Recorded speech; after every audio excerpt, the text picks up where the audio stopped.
may know Drew Smith is probably one of the, he's an extremely well-known auto harp player. In fact, you can go to California, Drew. I go talk to people in California, and they'll say, well, do you know Drew Smith? And I'll say, well, yeah, I know Drew Smith. He sits right there in the front of the jamboree. And actually in the nation and in the world as well as across the pond. In the 40 plus years he's been performing, Drew has won championship after championship in the U.S. In 2002 he was inducted into the Auto Harp Hall of Fame, and 2011 he was presented with a Lifetime Achievement Award at the California Auto Harp Gathering. Yeah, give it a hand.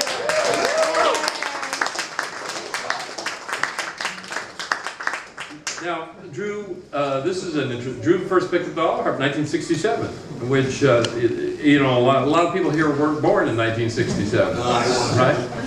Not me. Maybe you. He's been influenced by some of the great ones. Kilby Snow. We have one of the great auto harp. Mike Seeger, one of the great auto harp. Kilby Snow. I just saw his auto harp. It's down there in Phoenix. It's a massive.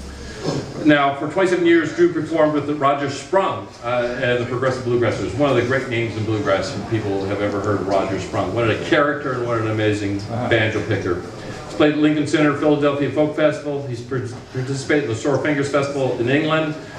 Drew has recorded 3 CDs that are actually a canon for auto harp enthusiasts.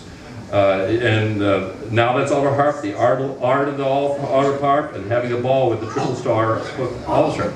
Now I have to say this. I hadn't planned on all this, so I left something in the back room. I'm just going to go get it, Drew, for just 1 second. I'll get it. You might, or it's up on the. You might hand it to me. It's up on the top shelf there. It's a little brown thing. Yeah. Hold on 1 second. Yeah, he's really. By the way, yeah. Thank you so much. Yeah, this is what we're about here, celebrating people who contribute to traditional music, and this is a man who's done it. Give him a big hand, Drew Smith. Give him a hand.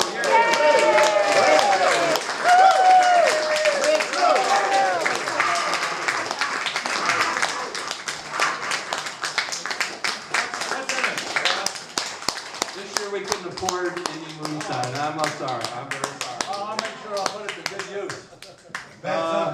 This is a real honor. I really appreciate this wonderful honor, considering all the wonderful folks who preceded me.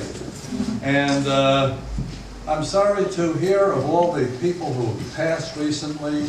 I've lost. Get on the mic, Drew. Get on that mic. Yeah, let me drop this down a little bit.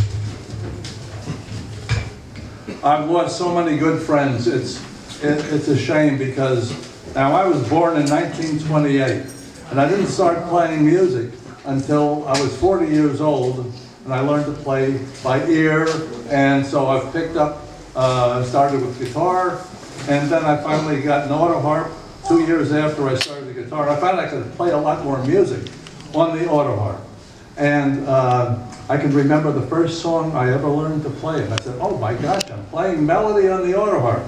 It was "Yellow is the Color of My True Love's Hair." I remember that so well. And I grew up musically in the homes of Lillian Appel in Valley Cottage. And I went to her every other Friday night sings that happened for 35 years. And that's where I met Roger Sprung. I ended up developing my auto harp style of playing because I wanted to aim towards playing with Roger Sprung. And he was the hotshot. Everyone loved to jam with him. He loved to jam himself. Finally, he asked me if I would play on the stage with him. And that was at the Smoky Green Bluegrass Festival, 1976 in Corinth, New York. And I ended up playing with him for, I would say, over 27 years. And so, and playing at the Philadelphia Folk Festival and so many places that we would play, I met so many other musicians, and I love to learn from other people.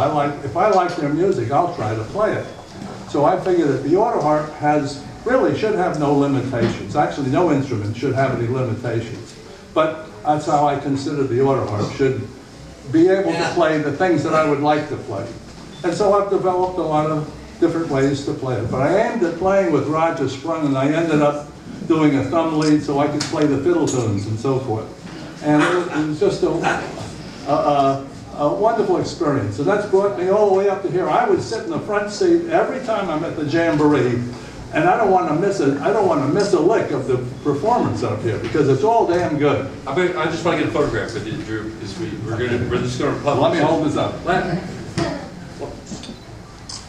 Turn it the other, yeah. By the way, I got to mention something. Bill Keith, who got the Brown Jug last year, is being inducted into the Bluegrass Hall of Fame this year. So we're really Wow. Well, I feel I'm in good company. It's really so nice. So, James, I thank you so much, and I thank you so much for having these yearly jamborees. The Brooklyn Jamboree is something that we put on our schedule all the time, and we just don't want to miss any.